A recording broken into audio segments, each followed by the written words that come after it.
ताज़ो peoples party में शमूलियत अख्तियार कंदड़ पीर ऑफ भिटशा अॻूणे टाउन चेयरमैन सैयद गदा हुसैन शाह लतीफ़ी जो चवणु आहे त भिटशा जी अवाम ऐं ख़ासि करे पंहिंजे हमदर्दनि ऐं वोटरनि जे मुफ़ाद ख़ातिर पीपल्स पार्टी में शमूलियत अख्तियार कई आहे।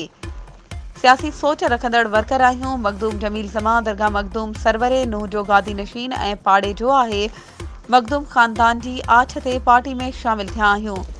पीपल्स पार्टी सां 1968 खां लाॻापियल हुआसीं। सियासत में तब्दीलियूं ईंदियूं रहंदियूं आहिनि। मखदूम ख़ानदान सां गॾिजी कमु कंदासीं ऐं टाउन कमेटी भिटशा बि गॾिजी हलाईंदासीं। सरवरी जमात जो रूहानी पेशवा मखदूम जमील ज़मा जल्द भिटशा ईंदा। शहरनि सां मुलाक़ात कंदा। आम चूंडुनि में पार्टी जे उम्मीदवारनि खे अक्सरियत सां खटराईंदासीं।